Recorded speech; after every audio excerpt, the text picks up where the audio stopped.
որ փաստորեն բոլորի հայտնի կալուգացիա օլիգարխը մանկապարտեզների վրա ավել հոսանք ա գրել եւ այդ փողը գրպանել են։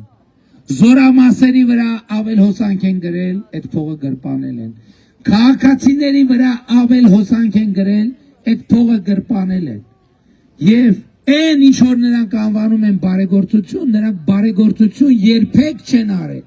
որովհետև իրանք ինչ որ իրանց անձնական կարիքից դուրս ծախսել են որևէ հանրային նպատակի համար, դա իրանց թալանացի 0.001%-ն ա եղել, այդ 0.01%-ի վրա էլ 10 անգամ ավելի գումար են ծախսել իրանց գովազդի վրա, բայց հիմա այսօր Հայաստանում ուրիշ պրոցես ա տեղի ունենում, միջազգային լրատվամիջոցները այսօր հստակ փաստաթղթեր եւ ապացույցներ հրապարակեցին, որ ձեզ հայտնի կալուգացի օլիգարխը պատկերացնում է ՖՍԲ-ի աշխատակից է, ՖՍԲ-ի գաղտնի աշխատակից է, այսինքն ՖՍԲ-ի գաղտնի գործակալ է, եւ այդ մարդը եկել է հանդես ա գալիս Հայաստանի Հանրապետության շահերի դիրքերից։ Մենք մեծ հարգանք ունենք մեր միջազգային գործընկերների նկատմամբ, բայց գործակալներին ուղարկել Հայաստան կեղծ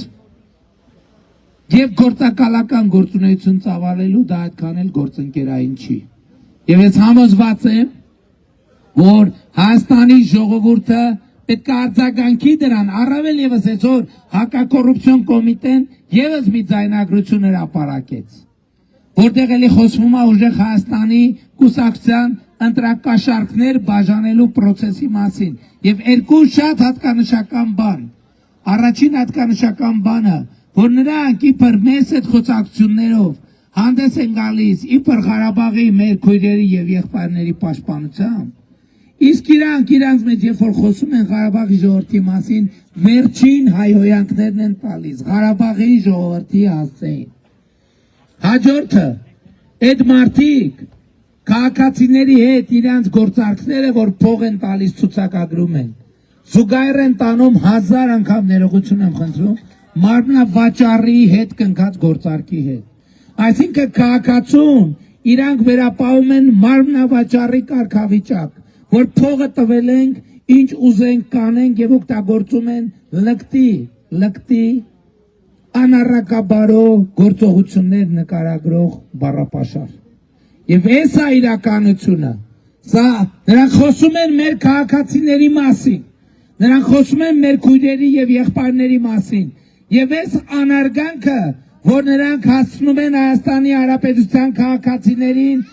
այսօր արդեն պետք է ստանա շատ կոնկրետ արձագանք, որովհետև Հայաստանի քաղաքացու մասին չի կարելի խոսել այդպես, որովհետև Հայաստանի Հանրապետության քաղաքացին 2018 թվականի հեղափոխությունից հետո